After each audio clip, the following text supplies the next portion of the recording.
आपके मुख से स्वतः राम राम राम निकलने लगा है, तो आप समझ जाइए कि आपके ऊपर हनुमान जी महाराज की कृपा दिन रात बरस रही है।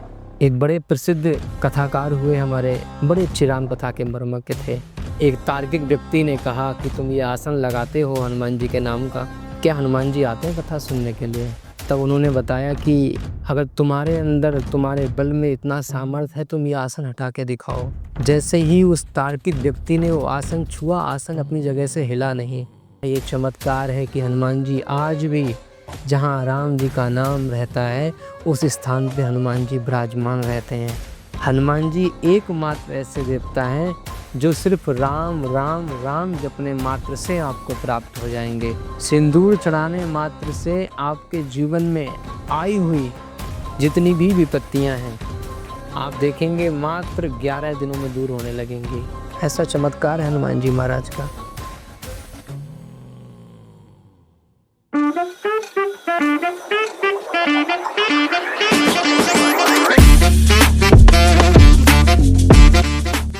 चंद्रशेखर उपाध्याय जी, नमस्कार, बहुत बहुत स्वागत है।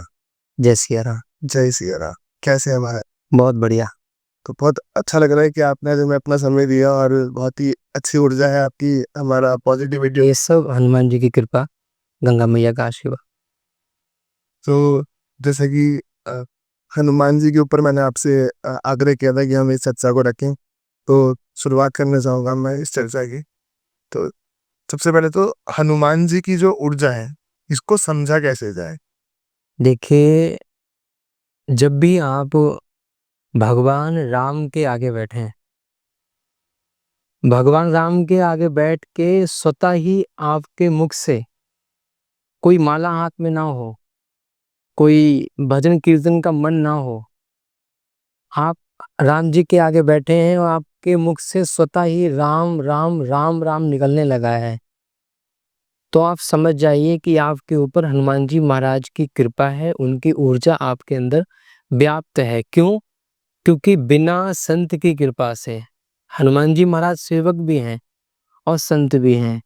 सुंदरकांड में हनुमान जी महाराज कहते हैं, बिनु हरि कृपा मिले नहीं संता।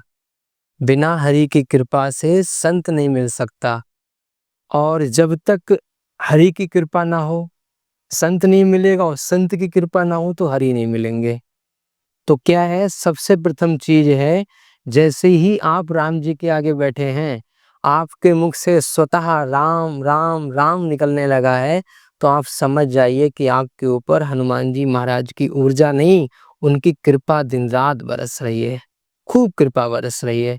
ऐसे कितने संत हैं जो आज भी निरंतर, राम जी की पूजा आपने देखा होगा बहुत जगह बहुत कम होती है। कई गांव शहर में आपने देखा होगा राम जी के मंदिर बहुत कम पाए जाते हैं, लेकिन हनुमान जी का मंदिर होता है। क्यों? लोग जानते हैं कि हनुमान जी के चरणों में अपने माथे को लगाने से हनुमान जी की कृपा से ही राम जी प्राप्त हो जाएंगे। इसलिए जब आपके मुख से राम राम निकलने लगे, तो आप समझ जाओ कि हनुमान जी की ऊर्जा, उनकी कृपा आपके ऊपर बरस रही है। जैसे कि हम सुनते हैं कि हनुमान जी बहुत जल्दी प्रसन्न हो जाते हैं, बहुत जल्दी कृपा करते हैं। तो और ऐसा भी कहा जाता है कि कलयुग में साक्षात मौजूद है और जागृत अवस्था में। इसका क्या अर्थ होता है? मतलब ऐसा है, कलयुग में बताया गया कि सप्त चिरंजीवी हैं, उनमें मुख्य रूप से श्री हनुमान जी महाराज हैं। हुआ यूं था, एक बार राम जी जब अपने परम धाम को जाने लगे, तो राम जी ने कहा कि अब हम तो चलते हैं अपने धाम के लिए, और तुम लोग यहीं रहना। उसमें हनुमान जी भी थे। हनुमान जी थोड़े निराश हुए, राम जी से कहने लगे कि प्रभु, ऐसा है कि हम आपके बिना यहाँ रह नहीं सकते। तो राम जी बोले, ऐसा नहीं है, यहाँ रह सकते हो, हमारे जाने के बाद भी यहाँ लोग पूजा पाठ भजन कीर्तन करेंगे। तो हनुमान जी बोले, प्रभु हम यहाँ रहेंगे, आप बैकुंठ में रहेंगे, और हम आपको बिना देखे एक पल यहाँ नहीं रह सकते। तो राम जी बोले, बैकुंठ में सिर्फ मेरा दर्शन होगा, तुम दर्शन से अपने जीवन को तृप्त करना चाहते हो, चलो मेरे साथ बैकुंठ। इतने में ही हनुमान जी बोले, प्रभु अब आप ही बताइए कृपा करके करना क्या चाहिए। तब राम जी कहते हैं, हनुमान तुम यहीं रहो, पृथ्वी लोक में रहो, और मैं कहता हूं जब तक राम नाम की गूंज इस धरा पे रहेगी तब तक तुम यहाँ रहना, और यहाँ रह करके जहां जहां राम जी का नाम गूंजता होगा वहां वहां तुम उपस्थित होना, और मेरा नाम जहां जहां होगा वहां मैं स्वयं मौजूद रहूंगा। तुम मेरा दर्शन करना और मेरे दर्शन से अपने जीवन को तृप्त करना। हनुमान जी महाराज ने राम जी के श्री चरणों में प्रणाम किया। तो ये राम जी के आशीर्वाद से ही हनुमान जी महाराज आज भी इस धराधाम पे हैं। कई लोगों ने ऐसे चमत्कार देखे हैं कि उनको हनुमान जी की अनुभूति होती है। एक बड़े प्रसिद्ध कथाकार हुए हमारे ब्रह्मलीन पूज्य स्वामी राजेश्वरानंद जी रामायणी, जो अब नहीं रहे इस धरा पे, बड़े चिरान कथा के मर्मज्ञ थे।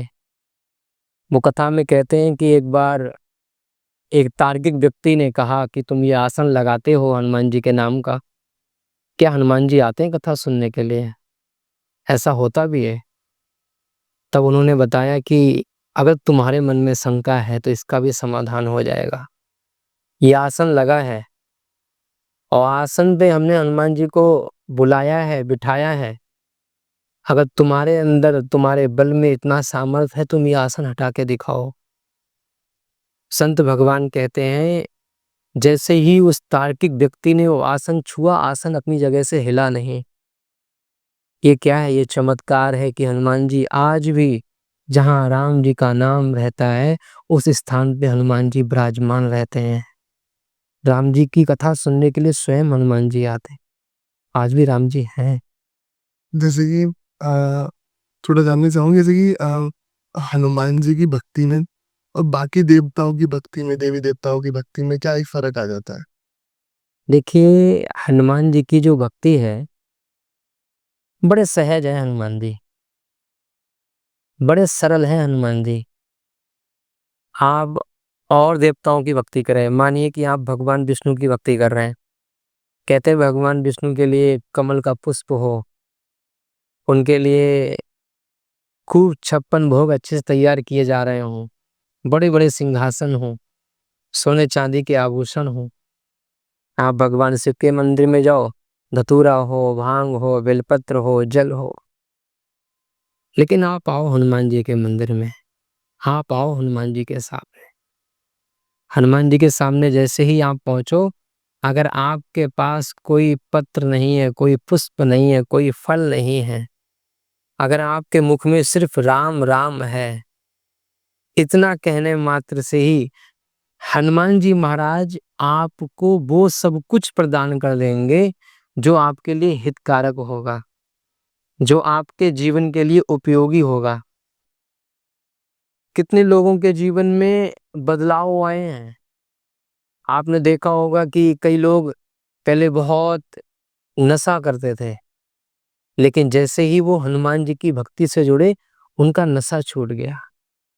कई लोग पहले बहुत व्यसन में पड़े हुए थे, लेकिन जैसे ही वो हनुमान जी के सानिध्य में पहुंचे, हनुमान जी की भक्ति करने मात्र से उनका व्यसन छूट गया। जैसे ही वो लोग हनुमान जी के श्री चरणों में पहुंचे, हनुमान जी ने उनको राम जी से मिला दिया, राम जी की कथा से मिला दिया, उनका जीवन सही कर दिया। हनुमान जी एकमात्र ऐसे देवता हैं जो सिर्फ राम राम राम जपने मात्र से आपको प्राप्त हो जाएंगे। अन्य जितने देवता हैं, आप उनकी पूजा पाठ करो, उनके नाम का जप करो, उनके मंत्रों का जप करो, अभिषेक करो, आरतियां करो, लेकिन हनुमान जी महाराज के आगे बैठ के सिर्फ आप राम राम राम जपते रहो। इतना करने मात्र से आपको हनुमान जी महाराज प्राप्त हो जाएंगे। हनुमान जी सरल हैं, और सरल कौन होता है? संत कहते हैं, जिसके हृदय में सा में 3 शब्द हैं, सा, रा और ला। सा माने सीता, रा माने राम और ला माने लक्ष्मण। जिसके हृदय में सीता, राम, लक्ष्मण विराजमान है, उस व्यक्ति को स्वतः ही हनुमान जी महाराज प्राप्त हो जाएंगे, बहुत सहज में प्राप्त हो जाएंगे। और हम सबको पता है श्री हनुमान जी के हृदय में कौन विराजमान है? पूरा राम दरबार विराजमान है। अगर हमारे और आपके मन में भी राम दरबार विराजमान है तो हनुमान जी महाराज नित्य हमारे साथ हैं, हमसे दूर नहीं है। उनकी कृपा हमारे ऊपर है। जैसे कि अभी आपने जिक्र किया कि जो हनुमान जी की भक्ति से जुड़ता है वो कोई नशा करने वाला है तो उसका नशा छूट जाता है, जी। उसकी बुरी आदतें छूट जाती है। तो काफी लोग ना डरते भी है कि हम तो दारू पीते हैं, मांस खाते हैं, तो मांस मदिरा का जो सेवन करते हैं, वो डरते हैं कि मतलब हम हनुमान जी की भक्ति करें तो हमारे लिए सही नहीं है हनुमान जी की। ऐसे लोग डरते हैं भक्ति करने से हनुमान। देखिए, सबसे पहली चीज है, भगवान ने जब खाने के लिए हमें अच्छी अच्छी चीजें प्रदान करी हैं, गेहूं है, धान है, बादाम है, काजू है, जब हमें सात्विक चीजें भगवान ने प्रदान करी हैं, तो हम उन चीजों को मार के क्यों खाएं जिनको हमने पैदा भी नहीं किया? जिसको हम जन्म नहीं दे सकते उसको मारने का अधिकार हमारा नहीं है। सबसे प्रथम चीज तो ये है। अगर आपके अंदर दया नहीं है तो आपके ऊपर कोई भी देवता खुश नहीं होगा। आपको हनुमान जी क्या, कोई भी देवता इस संसार में प्राप्त होने वाला नहीं है। पहली चीज है कि आपको मांस मदिरा इत्यादि जितनी भी चीजें हैं, ये चीजें हैं क्या? व्यसन है, आपके जीवन को खराब करने वाला है। आज आप देखेंगे टीवी पे बड़े बड़े ऐड आते हैं, क्या 5 रुपए में आप पान मसाला खाओ, उसमें केसर का दम है। 5 रुपए में कहाँ केसर मिल रहा है? कौन खिला रहा है? ये जितना भी इस समय प्रचार प्रसार चल रहा है, जितनी अश्लीलता परोसी जा रही है, ये क्या है? ये समाज को भ्रमित करने के लिए। जो लोग भक्ति से जुड़ते हैं उनको भ्रमित करने के लिए। लोग पान मसाला खा रहे हैं, लोग दारू पी रहे हैं, लोग मांस खा रहे हैं। ये चीजें नहीं खानी चाहिए।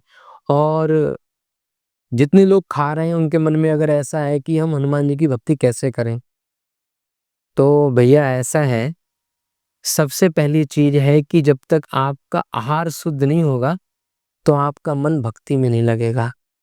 पहली चीज है, आपको अपना आहार शुद्ध करना है। आहार शुद्ध हो गया तो स्वतः ही आपका मन भगवान के श्री चरणों में लग जाएगा, हनुमान जी में लग जाएगा। जीवन में एक चीज पालो, या तो हनुमान जी को पालो या तो भक्ष अभक्ष खा लो। आप भक्ष अभक्ष खाना भी है, हनुमान जी की कृपा भी प्राप्त करनी है, तो ऐसा नहीं हो सकता। अगर हनुमान जी की कृपा प्राप्त करनी है तो मांस मदिरा इत्यादि जितनी भी चीजें हैं जो भक्ष अभक्ष खाने वाला है, जिन चीजों का खाने का अधिकार हमारा नहीं है, भक्ति का अधिकार नहीं है, तो वो चीजें ना खा करके हम सात्विक चीजें खाएं। और जिसने एक बार श्री हनुमान जी के चरणों में अपने माथे को रख दिया, हनुमान जी से कह दिया कि बाबा, आज तक हमसे जो गलती हुई सो हुई, अब आगे हम कोई गलती नहीं करेंगे, आगे हम कोई अपराध नहीं करेंगे। आप कृपा करके हमें अपना बना लो, अपना दास बना लो, अपने चरणों में हमें रख लो, हमें राम जी से मिला दो। हनुमान जी महाराज तो इतने दयालु हैं, एक बार आप उनके चरणों में पहुंच जाओ, वो आपको अपने हृदय से लगा लेंगे, आपका हाथ राम जी के हाथ में दे देंगे, आपका जीवन संवार देंगे। मांस मदिरा क्या, दुनिया का हर व्यसन छूट जाएगा और हरि के नाम की मस्ती आपके दिल में जिंदा हो जाएगी। ऐसी कृपा है हनुमान जी महाराज की। जैसे कि किसी को अगर हनुमान जी महाराज की जो कृपा है वो तुरंत प्राप्त हो, तुरंत ये महसूस करनी हो अपने जीवन में, हाँ, तो वो कैसे कर सकता है? ऐसे बहुत चमत्कार हैं कि लोगों के जीवन में हनुमान जी महाराज की कृपा एकदम उनको एहसास हुआ, तुरंत उनको प्राप्त हुई। ऐसे बहुत लोग हैं। मैं आपको बताऊं, जब हम ये विचार करते थे आज से 4 साल पहले कि हम कथा कैसे करेंगे, भगवान की कथा कैसे करेंगे, और ये सत्य बात है, बिना भगवान की कृपा से कोई भी व्यक्ति भगवान का नाम तक नहीं ले सकता। अगर हम आप आज बैठ के भगवान की चर्चा कर रहे हैं तो ये हम दोनों लोगों का बहुत बड़ा परम सौभाग्य है कि हम बैठ के भगवान का नाम ले रहे हैं। अगर हमारे जीवन में भगवान की कृपा ना होती तो हम भगवान का नाम नहीं ले पाते, भगवान की चर्चा नहीं कर पाते। जब मैंने प्रथम बार विचार किया था कि मैं कथा करूँगा भगवान की, तो उस समय जब मैं कथा सीखता था, कथा सीखते-सीखते मन में ये आया कि अब भगवान कैसे कृपा करें कि हम ये कुछ कर पाएँ। कम से कम लॉकडाउन के समय पे मैंने हनुमान जी महाराज को ही कथा सुनाई। कहते हैं कि कोई भी देवता इस धरा पे बैठ के सुने ना सुने भगवान का नाम, लेकिन हनुमान जी महाराज आज भी आसन लगा के बैठ के सुनते हैं। लॉकडाउन के समय पे मैं नित्य प्रातः काल हनुमान जी महाराज को कथा सुनाता था और हनुमान जी महाराज की कृपा ऐसी हुई, मात्र कुछ दिन ही बीते और उसके बाद मुझे प्रथम बार श्रीमद् भागवत कथा करने का अवसर इसी पवित्र पावन भूमि हरिद्वार में करने का सौभाग्य प्राप्त हुआ। ये हनुमान जी महाराज का चमत्कार है, ये उनकी कृपा है, ये तुरंत महसूस करी हमने अपने जीवन में। ऐसे हमारे साथ रहने वाले कितने साधक जिनके जीवन में बड़ी विपत्तियां थीं, संकट था, कलेश था उनके जीवन में, और जैसे ही वो हनुमान जी के श्री चरणों में पहुंचे और जा करके उनने अपने माथे को रखा हनुमान जी के चरणों में, हनुमान जी महाराज की कृपा से ऐसे हम कितने लोगों को जानते हैं कि उनके जीवन से संकट, विपत्तियां तुरंत दूर हो गई और वो लोग आज बड़े प्रसन्न हैं अपने व्यापार में, अपने समाज में, उनकी अच्छी प्रतिष्ठा है। ये हनुमान जी महाराज एक ऐसे देवता हैं जिसको कहते हैं जागृत देवता। कलयुग में सबसे ज्यादा प्रसन्न होने वाले जागृत देवता हैं तो वो कौन है? श्री हनुमान जी महाराज, जिनकी कृपा आप तुरंत महसूस कर सकते हैं। ऐसे हैं परम दयालु श्री हनुमान जी। ऐसे काफी लोग उपाय करना बहुत पसंद करते हैं, तो जी क्या हनुमान जी से कृपा पाने के, हनुमान जी को खुश करने के कुछ उपाय भी होते हैं? हाँ, हनुमान जी के लिए आप बहुत से उपाय कर सकते हैं, बहुत उपाय जो शास्त्रों में बताए गए हैं, जो संतों के द्वारा किए गए हैं। जैसे कि आप मान के चलो, आपके जीवन में बहुत विपत्ति है, बहुत संकट है, और वो विपत्ति, वो संकट आपके जीवन से जा नहीं रहा है। कोई व्यक्ति है, उसको व्यापार में बड़ी दिक्कत है, मन लगा के व्यापार कर रहा है, लेकिन व्यापार में कुछ लाभ प्राप्त नहीं हो पा रहा है। कोई व्यक्ति है कि उसके परिवार में कलेश बना हुआ है, कलेश से छुटकारा कैसे पाए समझ में नहीं आ रहा है। एक विद्यार्थी है, पढ़ाई बहुत करता है, बहुत एग्जाम देते हैं, तैयारियां करते हैं, लेकिन कहीं नंबर नहीं आ पा रहा है। कोई बहन है जिसका विवाह नहीं हो पा रहा है।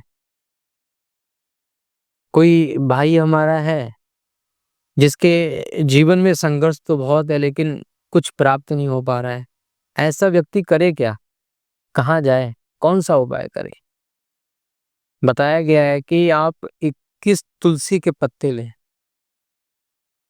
21 तुलसी के पत्तों पे एक केसरिया सिंदूर आता है हनुमान जी का, उसमें आप चमेली का तेल मिलाएं और एक डंडी से, अनार की डंडी ले लें या बेलपत्र का जो दंड होता है वो ले लें। इससे आप उस बेलपत्र, उस पे तुलसी पत्र पे राम लिख करके, 21 तुलसी पत्तों पे राम लिख करके और हनुमान जी के गले में मंगलवार मंगलवार आप अर्पण करना, उनको चढ़ाना प्रारंभ कर दें। आप देखेंगे कि मात्र 21 से 41 दिन में आपके जीवन की जितनी भी आदि व्याधियां हैं, जितने भी संकट हैं, जितनी भी परेशानियां हैं, वो दूर होने लगेंगे।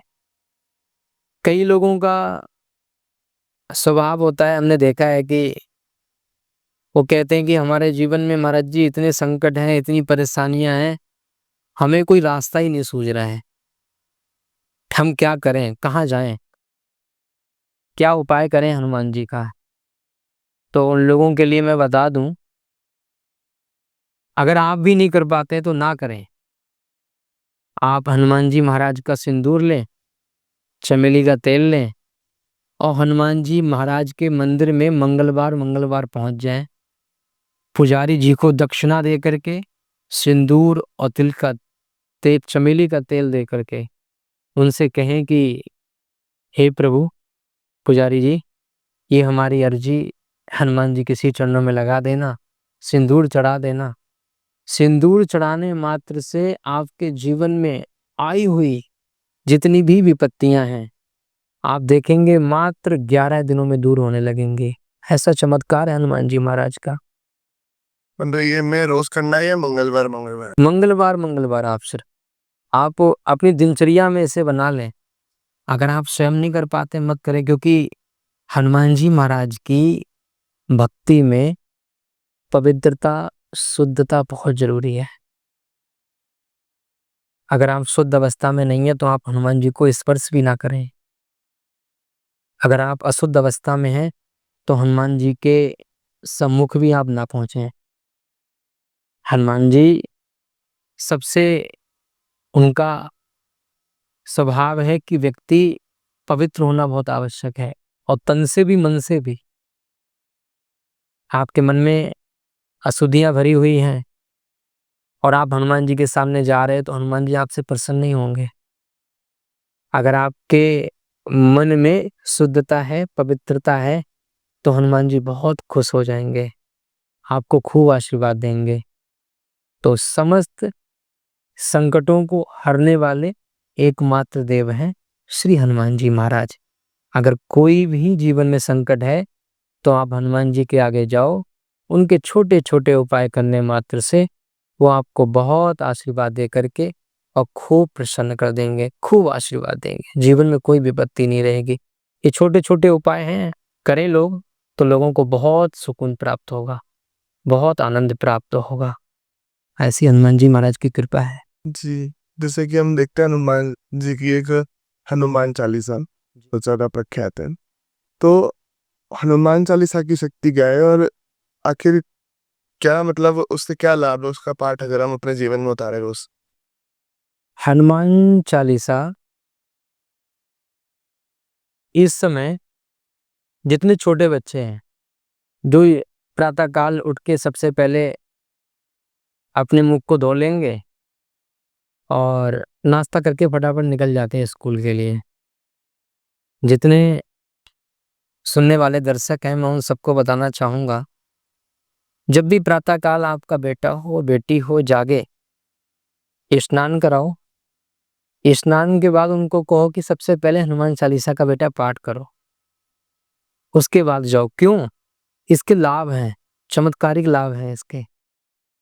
हनुमान चालीसा अगर जो व्यक्ति नित्य पढ़ता है, उसकी कौन कौन सी चीजें बढ़ती हैं? बल बुद्धि विद्या देहु मोय हरहु कलेश विकार। एक तो हनुमान जी महाराज आपको बल देते हैं, विद्या देते हैं, और जितने भी आपके विकार होते हैं वो दूर कर देते हैं। तो अगर आपके जीवन में विद्या है तो आप सब कुछ प्राप्त कर सकते हैं, बल है तो आप सुंदर भी दिखाई पड़ेंगे, और आपको कोई भी संकट होगा तो आप सामना भी कर सकते हैं। दूसरी बात, नित्य नियम बना करके जो कोई भी व्यक्ति, हमने कई लोगों के मुख से सुना, लोग कहते हैं कि हमारी बहनें हनुमान जी की पूजा नहीं कर सकती, हनुमान चालीसा नहीं पढ़ सकती। मैंने कई लोगों के मुख से सुना कि कई लोग मना करते हैं कि हनुमान जी का चालीसा स्त्रियां नहीं पढ़ सकती, लेकिन हनुमान चालीसा में ऐसा लिखा हुआ नहीं है। हनुमान चालीसा में लिखा हुआ है, जो यह पढ़े हनुमान चालीसा, कोई भी पढ़े, उसमें यह नहीं लिखा है कि जो पुरुष पढ़े या जो स्त्री पढ़े। जो यह पढ़े हनुमान चालीसा, चाहे जो कोई भी व्यक्ति हनुमान जी का चालीसा पढ़े, उस व्यक्ति को हनुमान जी की कृपा प्राप्त होगी। तो सबसे पहली बात कि कोई भी व्यक्ति, स्त्री हो या पुरुष हो, दोनों ही हनुमान चालीसा पढ़ सकते हैं, किसी को पढ़ने को मना नहीं है। हनुमान चालीसा का मैं आपको एक उपाय बताऊं, जो लोग अपने करेंगे उनको बड़ा लाभ होगा, चमत्कारिक लाभ होगा।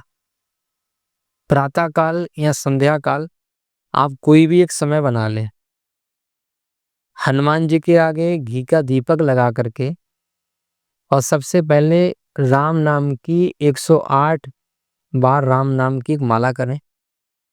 माला करने के बाद आप हनुमान चालीसा का पाठ करें। समय कोई भी निश्चित कर लें, सुबह या शाम एक बार, और ऐसा आप 41 दिन तक करें। आपके जीवन में ऐसे चमत्कार होंगे, आपका जीवन ही बदल जाएगा।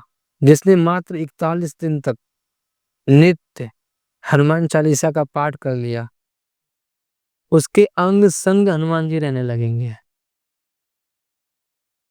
जिन बच्चों का पढ़ाई में बिल्कुल मन नहीं लगता है, कई बार माताएं बड़ी परेशान रहती हैं कि हमारा बच्चा बिल्कुल नहीं पढ़ता, क्या करें, उसके लिए कौन सा उपाय करें, उसके लिए कैसे कहें कि तुम हनुमान जी की पूजा करो, पाठ करो, वो नहीं करता। आपके घर में जो कोई भी हनुमान चालीसा पढ़ता हो, जब भी आप हनुमान चालीसा का पाठ करने बैठें, हनुमान जी के आगे एक शुद्ध गिलास में जल रखें, उसमें तुलसी पत्र डालें, और जब तक हनुमान चालीसा पढ़ते रहें वो जल हनुमान जी के आगे ही रखना। हनुमान चालीसा का जब पाठ हो जाए, पाठ होने के बाद आप उस जल को अपने उन संतानों को पिलाओ जिनका पढ़ाई में मन नहीं लगता है, जिनका पढ़ाई में बिल्कुल भी दिमाग नहीं था, मन नहीं लग रहा था। आप देखेंगे मात्र 21 दिन बाद उन बच्चों का मन सबसे पहले तो हनुमान जी में लग जाएगा, और वो पढ़ाई में इतने तेज हो जाएंगे, इतने अच्छे हो जाएंगे कि आपको लगेगा अद्भुत चमत्कार हो गया। ये सब आजमाई हुई बातें हैं।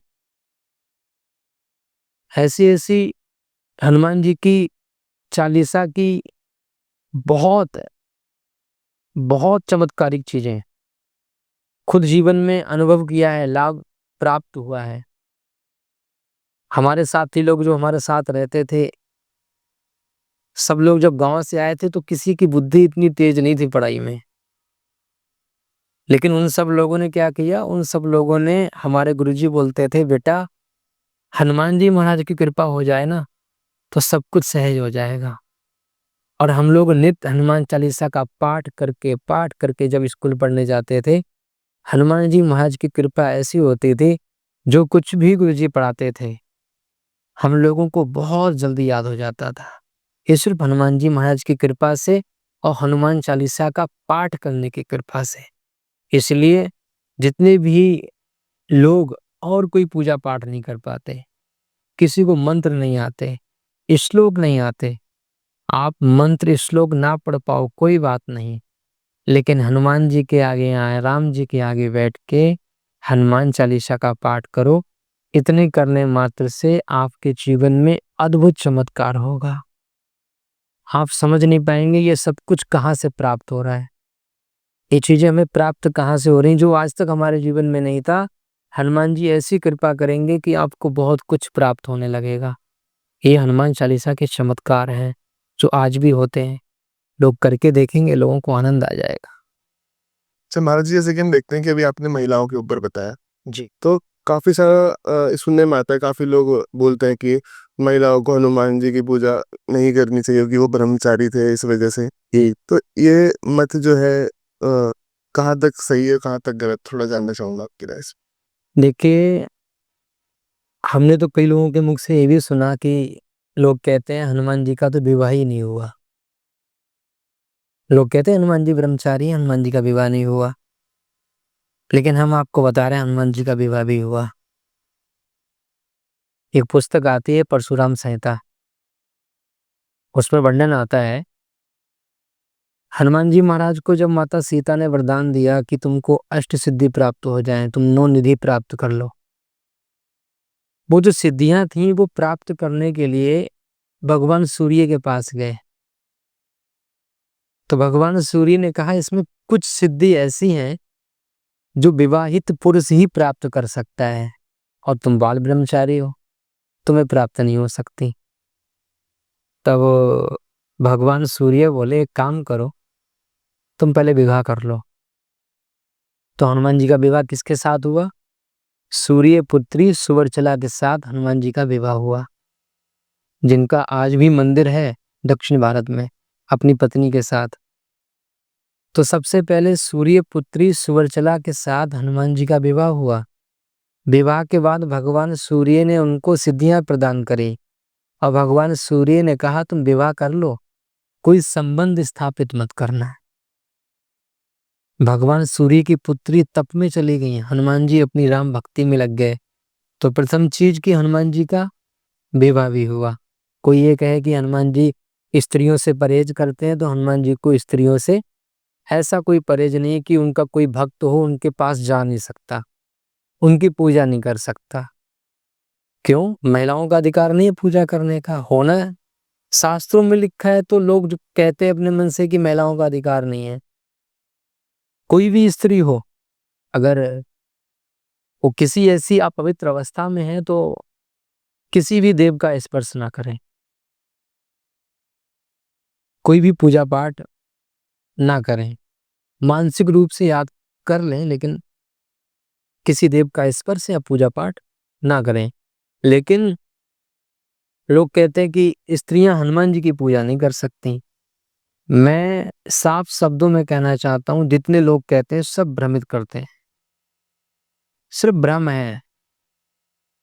हनुमान जी की पूजा में कहीं भी ऐसा नहीं है लिखा हुआ कि स्त्रियां हनुमान जी की पूजा नहीं कर सकती। जितनी भी हमारी माताएं बहनें हैं, आप नित्य हनुमान चालीसा का पाठ करो, आप नित्य हनुमान जी के आगे दीपक लगाओ, आप नित्य हनुमान जी के आगे बैठ के राम राम जपो। हनुमान जी बहुत प्रसन्न होंगे, आपके पूरे परिवार को खुश रखेंगे, आपके जीवन में राम जी की कृपा प्राप्त करवाएंगे, आपको राम जी से मिलाएंगे। इसलिए अगर मन में ऐसा भाव है कि स्त्रियां हनुमान जी की पूजा नहीं कर सकती, तो ये बिल्कुल गलत है। इसका कोई तथ्य नहीं है, ये कोई प्रमाणित बात नहीं है। ये जितने लोग कहते हैं सब झूठ है। आप हनुमान जी की खूब पूजा करो, हनुमान जी आपको खूब आशीर्वाद देंगे। हनुमान जी परम दयालु हैं, उनको किसी से कोई परहेज नहीं है। जो कोई भी राम जी का भक्त है वो हनुमान जी की अवश्य पूजा करे। जैसे कि हम थोड़ा-सा अगर देखते हैं तो काफ़ी लोग बोलते हैं कि स्त्रियों को वेदों का पठन भी नहीं करना चाहिए, इन चीज़ों में भी ज़्यादा हाँ, देखिए ऐसा है, हमारे संत जन प्रमुख रूप से हम नाम लेने में असमर्थ हैं क्योंकि वो हमसे बहुत बड़े हैं, लेकिन मैं आपको संकेत मात्र बता रहा हूँ, लोग समझ जाएंगे अपने आप। वृंदावन में मलुक पीठ है, वहाँ के जो स्वामी जी हैं। अयोध्या में हमारे स्वामी विद्या भास्कर जी महाराज और जगत गुरु स्वामी राघवाचार्य जी महाराज और हमारे बाबा प्रेमानंद जी महाराज इत्यादि जितने भी बड़े संत हैं, जिनके मुख से हम लोग भी अध्ययन करते हैं, सुनते हैं, उनका अनुसरण करते हैं, उन लोगों ने भी शास्त्रों की मर्यादा के अनुसार मना किया है कि स्त्रियों को वेद नहीं पढ़ना चाहिए। कारण है उसका, कहते हैं कि मात्र 3 वर्णों में ही उपनयन संस्कार होता है, ब्राह्मण, क्षत्रिय और वैश्य। और जिसका उपनयन संस्कार होता है वो ही व्यक्ति वैदिक मंत्रों को बोलने का अधिकारी होता है। यहाँ तक कि कहा गया है कि महिलाएं महामृत्युंजय मंत्र को भी ना बोले, वो भी वैदिक मंत्र है, क्योंकि उनका उपनयन संस्कार नहीं हुआ है। हाँ, जो अपने मनमाने ढंग से आचरण करें उनके लिए हम रोक भी नहीं सकते, लेकिन जो शास्त्रों में लिखा है कि वेद के मंत्र का उच्चारण वही कर सकता है जिसका उपनयन संस्कार हुआ है, जनेऊ हुआ है, और स्त्रियों का जनेऊ नहीं होता है। 3 वर्णों में जनेऊ होता है जो मैंने आपको बताया, स्त्रियों का जनेऊ नहीं होता है। इसलिए स्त्रियां वेद नहीं पढ़ सकती। और यहाँ तक कि वेद पढ़ने की तो बहुत दूर बात है, आजकल के समय पे स्कूलों में जोर जोर से गायत्री मंत्र बोला जा रहा है। लोग माइक पे चीख रहे हैं, चिल्ला रहे हैं गायत्री मंत्र को। गायत्री मंत्र भी वेद मंत्र है, और बिना उपनयन संस्कार के, बिना जनेऊ के गायत्री मंत्र भी नहीं बोला जाता। इसलिए जितनी भी हमारी माताएं बहनें छोटे छोटे बच्चे गायत्री मंत्र बोल रहे हैं, आप लोग गायत्री मंत्र का पठन पाठन ना करें जब तक उपनयन संस्कार ना हो, जनेऊ ना हो। और माताओं को तो कभी भी भूल कर भी गायत्री मंत्र ना जपना चाहिए, ना बोलना चाहिए, यहाँ तक कि सुनना भी नहीं चाहिए। सुनना भी अपराध लगता है। तो जितनी भी हमारी माताएं गायत्री मंत्र या कोई भी वेद मंत्र बोलती हैं, जपती हैं, तो ये बिल्कुल गलत है, आप ऐसा ना करें। और जो मंत्र हैं, ओम नमो भगवते वासुदेवाय, भगवान कृष्ण का मंत्र है, आप इसका जाप करें, भगवान आपको उतना ही आशीर्वाद देंगे, उससे दुगना आशीर्वाद देंगे। लेकिन जिस चीज का उच्चारण हमारे शास्त्रों में मना किया गया है और हमारी माताओं के लिए, तो आप क्रोध ना करके, गुस्सा ना करके उन चीज़ों को त्याग दें और जो शास्त्रों में बताया गया है, जो आपके लिए अनुकूल है, वो कार्य करें। वो आपको बहुत फल देगा और बहुत आपके जीवन में शुभ होगा। इसलिए हम तो कई बार अपनी कथाओं में भी कहते हैं, लोगों को बुरा लग जाता है तो क्या करें, लेकिन शास्त्रों में लिखा है, भागवत जी के महात्म्य में लिखा हुआ है कि महिलाएं व्यास पीठ पे बैठ के कथा नहीं कर सकती। भागवत जी के महात्म्य में लिखा हुआ है, भागवत जी की कथा कौन कर सकता है? तो कह रहे हैं कि वैष्णवो विप्रो, विप्र यानी कि ब्राह्मण होना चाहिए, वैष्णव होना चाहिए। और ब्राह्मण भी कौन सा? ऐसा नहीं कि कोई भी जिसने वेद शास्त्रों का अध्ययन ही ना किया हो, ऐसा भी ना हो। जिसने वेद शास्त्रों का अध्ययन किया हो, ऐसा ब्राह्मण व्यास पीठ पे बैठ के कथा कर सकता है। लेकिन स्त्रियां कभी भी व्यास पीठ पे बैठ के कथा नहीं कर सकती, ये हमारे शास्त्रों में मना किया गया है। लेकिन आजकल का ऐसा चलन है, कोई साध्वी हैं, कोई देवी हैं, लगी हैं भागवत कथा करने में, लगी हैं कथाएं गाने में। जी, संत मना कर रहे हैं लेकिन कोई मान नहीं रहा है। कभी भी अगर स्त्री कथा कर रही है तो यहाँ तक कहते हैं कि सुनना भी अपराध है। क्यों? जब व्यासपीठ पे बैठ के कथा करते हैं तो साप्ताहिक या 9 दिन का, जितने भी दिन का होता है, वो अनुष्ठान होता है। और अनुष्ठान में कई बार कोई अशुद्धि हो जाए, गलत आचरण हो जाए तो पाप लगता है। माताओं को बैठ के अपने बच्चों को घर में कथा सुनानी चाहिए, बिल्कुल मना नहीं है। कथा सुननी भी चाहिए, बिल्कुल मना नहीं है। लेकिन व्यास आसन पे बैठ के महिलाओं को कथा कभी नहीं करनी चाहिए, ये मना किया गया है, ये शास्त्रों की आज्ञा नहीं है। क्योंकि व्यास पीठ पे बैठ के वेद मंत्रों का भी उच्चारण होता है, पर आप वेद मंत्र का उच्चारण करने की अधिकारी नहीं है। तो कभी भी आप बैठ के वेद मंत्रों का जब उच्चारण नहीं कर सकती, तो आप कथा भी नहीं कर सकती। माताओं को कभी भी कथा करना या व्यासपीठ पे बैठना, ये बिल्कुल भी शास्त्र सम्मत नहीं है, मना किया गया है शास्त्रों ने। जी, जैसे कि महाराज, जैसे कि अभी हम हनुमान जी के टॉपिक पे थे, तो हनुमान जी के टॉपिक पे अगर थोड़ा सा हम वापस लेके आए अपनी चर्चा को, तो हम भी थोड़ा ही जानना चाहूंगा कि जब हम हनुमान जी की भक्ति में अगर हम लग रहे हैं, तो हमारा आचरण क्या होना चाहिए उसके अनुसार? हनुमान जी की भक्ति में अगर आप लगे हैं, तो सबसे प्रथम आचरण जो स्वयं हनुमान जी महाराज अपने जीवन में अपनाते हैं, वो कौन सा आचरण है? हनुमान जी कह रहे हैं कि तुम अगर भगवान को पाना चाहते हो, राम जी को पाना चाहते हो और हमारी कृपा पाना चाहते हो, तो सबसे पहले व्यक्ति को निर्मल मन जन सो मोहि पावा, मोहि कपट छल छिद्र न भावा। मुझे वो ही व्यक्ति प्राप्त कर सकता है जिसका निर्मल मन हो। सबसे पहले अपने मन को निर्मल करो। मन शुद्ध नहीं है, आप कितना भी क्रीम पाउडर लगा लो, कितने भी गंगा स्नान कर लो, आपको भगवान प्राप्त नहीं हो सकते। सबसे पहली चीज निर्मल मन। और छल नहीं होना चाहिए आपके अंदर, लगे हो भगवान की भक्ति में और पड़ोसी से आपकी दुश्मनी है, उसके साथ आपका कपट व्यवहार है, तो आपको भगवान की कृपा प्राप्त नहीं हो सकती। हनुमान जी के जीवन में यही तो चीजें हैं। हनुमान जी किसी भी व्यक्ति को ऐसी कोई गतिविधि उसकी देखना नहीं चाहते जो हनुमान जी के आचरण से अलग हो। आप नित्य राम राम जपो, सिया राम मैं सब जग जानी, करहूं प्रणाम जोर जुग पानी। इस पूरे संसार में सिर्फ भगवान सीताराम हैं, हर कण में भगवान है। आप जब हर कण में भगवान को देखोगे तो आपका मन शुद्ध रहेगा, और जब आपका मन शुद्ध रहेगा तब आपको हनुमान जी की प्राप्ति, हनुमान जी की कृपा और उनके जैसा आचरण राम जी की कृपा से स्वयं प्राप्त होने लगेगा। सबसे पहले आपको अपना आचरण शुद्ध करना है। शुद्ध कैसे होगा? शुद्ध होगा आपके मन से। पहले अपने मन को शुद्ध करना पड़ेगा, और मन शुद्ध तब होगा जब आपका मन और जगह से हट करके सीधे सीधे राम जी के चरणों में होगा।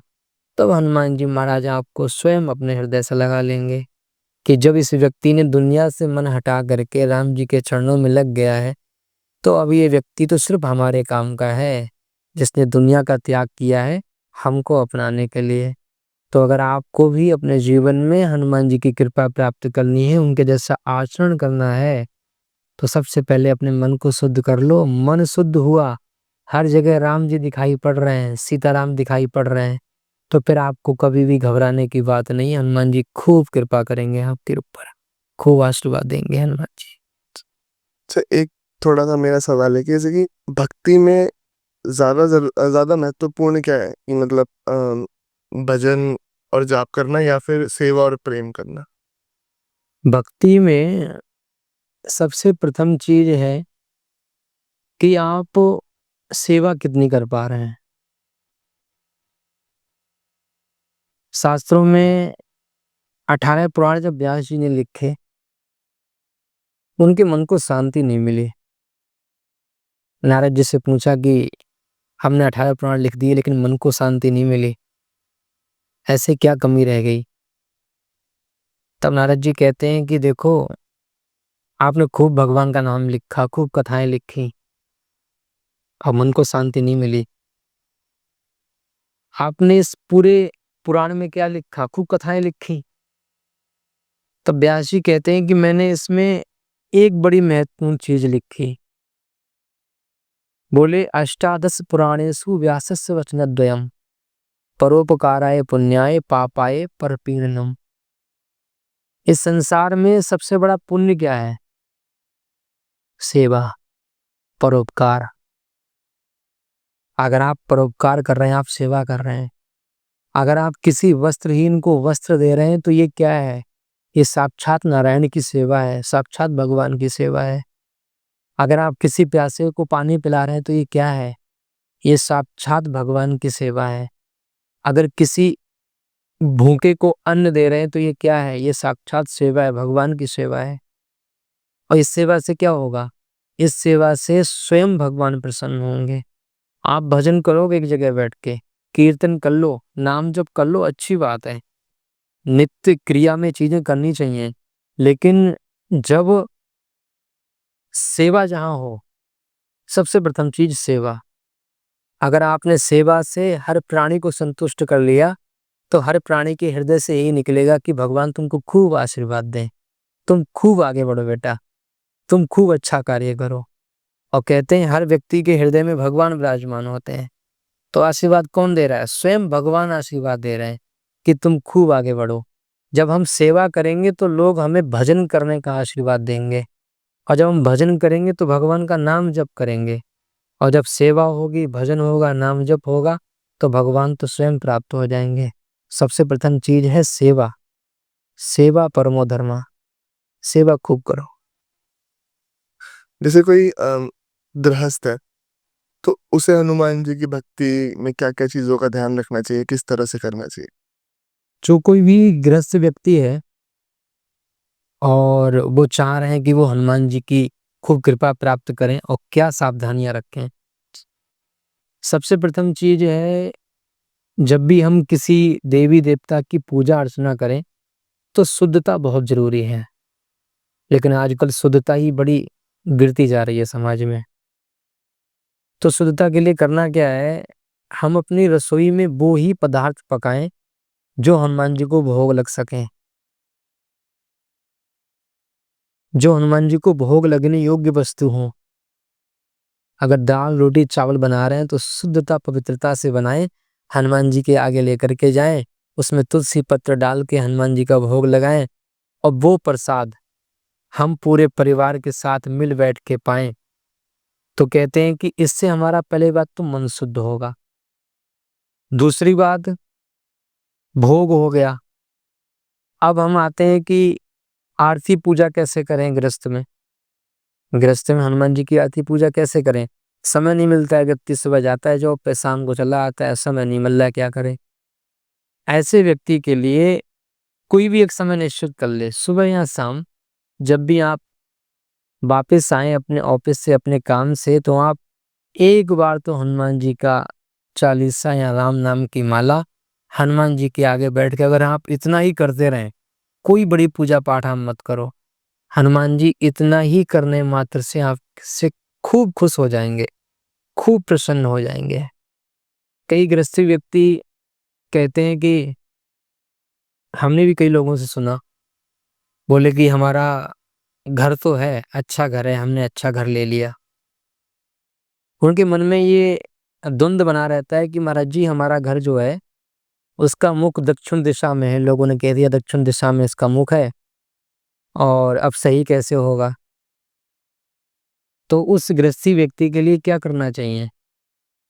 उसके लिए, जिसके मन में संशय बना हुआ है, अगर आपका घर का द्वार दक्षिण दिशा में है और आप चाह रहे हैं कि वो जो विपत्तियां घर में आ रही वो सही हो जाएं, तो वहां पे क्या करो, हनुमान जी का एक पंचमुखी चित्र लेकर के आओ और वो घर के मुख्य द्वार पे लाके लगा दो। कहते हैं अगर उस गृहस्थी व्यक्ति के जीवन में जो संकट आ रहे थे, जो परेशानियां आ रही थी, उसके मन में संशय था कि गृहस्थ में है, हनुमान जी की खूब पूजा पाठ करते हैं, लेकिन लोग कहते हैं घर का नक्शा गलत है, दक्षिण दिशा में तुम्हारा मुख है और पूरा घर खराब हो गया, अब क्या करोगे भैया? तो वो व्यक्ति हनुमान जी का चित्र लेकर के आए पंचमुखी और अपने द्वार पे लाके लगा दे। हनुमान जी पूरे घर का वास्तु सही कर देते हैं और घर में सुख शांति स्थापित कर देते हैं, बरकत होनी चालू हो जाती है घर के अंदर। तो जितने भी गृहस्थी हैं, आप ज़्यादा पूजा पाठ हनुमान जी का ना कर पाए कोई बात नहीं, राम राम जपें और हनुमान चालीसा का जिस समय भी आपको अच्छा लगे, समय अनुकूल हो, तो उस समय हनुमान चालीसा का पाठ अवश्य करें और राम नाम की माला करते रहें। राम नाम के प्रभाव से ही हनुमान जी खुश होते हैं और कोई दूसरी विशेष आपको सावधानी, शुद्धता रखनी है और कोई विशेष सावधानी नहीं बरतनी है, इतने में ही हनुमान जी खुश हो जाएंगे। हम्म, एक चीज हम और देखते हैं हनुमान जी से, भूत प्रेतों को बहुत जुड़ा रहता है कि हाँ, भूत प्रेतों की अगर किसी को भी बाधा है या समस्या है तो हनुमान चालीसा में भी वो लाइन आती है ना, भूत पिशाच निकट नहीं आवे महावीर जब नाम से। बिल्कुल। तो ऐसा क्यों है, मतलब कि हनुमान जी को इस चीजों से जोड़ा जाता है? कहते हैं कि हनुमान जी ऐसे देवता हैं, इतने बलिष्ठ हैं, जिनके सामने आने से ही भूत प्रेत अलाएं बलाएं स्वतः ही भाग जाती हैं। किसी व्यक्ति पे भूत लगा हुआ है, उस पे भयंकर प्रेत है, वो जा नहीं रहा है, बड़े उपाय कर लिए, बहुत जगह होके आ गए, ऐसा व्यक्ति क्या करे? किसी के ऊपर भूत लगा हुआ है, आप 108 पत्ते पीपल के लो, 108 पत्ते पीपल के लो, सिंदूरी, जो सिंदूर आता है हनुमान जी का, चमेली के तेल के साथ उसे घोर घोर के और उसी पीपल के पत्ते के जो डंडी होती है, उसी डंडी से उस पत्र पे, उस पीपल के पत्र पे राम लिख करके उसी 108 पत्ते वाली माला को हनुमान जी के गले में पहना करके उनका आशीर्वाद लेके वो माला आप निकाल के जिस किसी भी व्यक्ति के ऊपर भूत प्रेत बाधा लगी हुई है, आप उस व्यक्ति को पहना दो। आप तत्काल देखेंगे कि वो व्यक्ति के ऊपर से जो भूत प्रेत बाधा थी वो उसी समय वहां से भाग जाएगी। हनुमान जी के चालीसा का इतना ज्यादा और हनुमान जी का इतना प्रभाव है, जब हम हॉस्टल में थे, रात्रि का समय था, लगभग 12-1 बज रहे थे और उस समय हॉस्टल में हमारे साथ 50-60 हमारे साथी रहते थे और दीपावली का समय था, सब घर चले गए थे और हॉस्टल में मैं अकेला था। रात में मैं सो रहा था, मैंने क्या देखा कि किसी व्यक्ति ने मेरा गला दबा दिया है, मेरे हाथ पकड़ लिए। मैं बिल्कुल सन्न हो गया हूँ रात में। मैं कुछ समझ नहीं पा रहा हूँ कि अब मैं क्या करूँ? मैं उठ नहीं पा रहा था। उस समय मैंने क्या किया, जब मुझे कुछ भी नहीं सूझ रहा था कि अब मैं क्या करूँ, कहाँ जाऊँ, मेरे आस-पास कोई नहीं है। हनुमान चालीसा की मैंने एक लाइन का स्मरण किया, संकट कटे मिटे सब पीरा, जो सुमिरै हनुमत बलवीरा, जय जय जय हनुमान गोसाई, कृपा करो गुरुदेव की नाई। जैसे ही इतना ध्यान किया, इतना ध्यान करने मात्र से वो जो हवा थी या जो भी था संकट, वो तुरंत दूर हो गया और तुरंत एक ऊर्जा आ गई शरीर के अंदर। जब मैं उठ के खड़ा हुआ, मैंने देखा कि आसपास कोई नहीं है। किसी के ऊपर ऐसी अगर कोई भी बाधाएं हैं, कोई भी विपत्तियां हैं, कोई भी संकट है, अगर किसी के घर में किसी के ऊपर बहुत भयंकर भूत प्रेत बाधा लगी हुई है, आपके घर में किसी ने कुछ कर दिया है, कोई प्रेत बैठा हुआ है, कोई भूत बैठा हुआ है, तो आप हनुमान जी के आगे एक नारियल बांध के रख दो। एक नारियल में मोली बांध के हनुमान जी के आगे रख दो और नित्य उनके आगे घी का दीपक लगा करके अपने घर में और उनके सामने हनुमान चालीसा और राम राम जपते आप रहो, तो आपके घर से भूत प्रेत बाधाएं मात्र 11 दिन में भाग जाएंगी। अगर आपके घर में हनुमान जी की भक्ति हो रही है और जिस किसी भी व्यक्ति के जीवन में भूत प्रेत जैसी बाधाएं हैं, वो व्यक्ति कुछ ना करे, आप कहीं मत भटको, कहीं मत जाओ, किसी दरबार में मत जाओ, लेकिन आप सिर्फ और सिर्फ हनुमान जी के आश्रित हो जाओ। हनुमान जी महाराज आपके जीवन से समस्त संकट, भूत प्रेत बाधाएं स्वयं भगा देंगे। आज भी हनुमान जी महाराज का ऐसा चमत्कार है, बहुत चमत्कारिक है। आप करके देखिए, आनंद आएगा। जी। जैसे कि अभी हनुमान जी की हमने इतनी बात करी है इस पूरे एपिसोड में, तो एक हमें बागेश्वर वाले बाबा जो है हमारे धीरेन्द्र शास्त्री जी, उनका बहुत सुनने में आता है, आजकल काफ़ी चर्चाओं में रहते हैं वो। तो उनका एक काफ़ी है कि वो पर्चा बनाते हैं, ये सब है, तो इस पर क्या मत है आपका? देखिए, जब हम हनुमान जी की बात कर रहे हैं तो रामचरितमानस में ही लिखा हुआ है, जब भगवान राम वनवास के समय पे थे तो उनको एक रात पत्तों पे सोना पड़ा। वो दृश्य देख के निषाद राज की आंखों में आंसू आ गए और उन्होंने लक्ष्मण जी को कहा कि प्रभु को पत्तों पे सोना पड़ रहा है। तब लक्ष्मण जी बोले कि भैया, इस संसार में ना कोई किसी को सुख दे सकता है और ना कोई किसी को दुख दे सकता है। व्यक्ति किए गए अपने कर्मों का फल स्वयं भुगतान करता है। रही बात पर्चे वाली की, बाबा जी पर्चा बना देते हैं और बात उनकी नहीं है।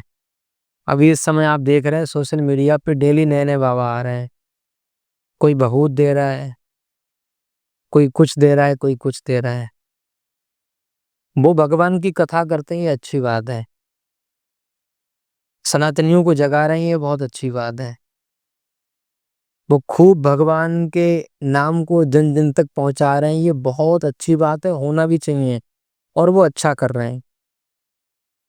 लेकिन अगर कोई व्यक्ति ये समझे कि बाबा जी अपना पर्चा बना करके किसी का दुख दूर कर देंगे, तो ये इस संसार में संभव नहीं है। हाँ, हनुमान जी महाराज कृपा करें, वो स्वयं कहते हैं इस बात के लिए कि मैं कुछ नहीं करता, हनुमान जी महाराज की कृपा है ये।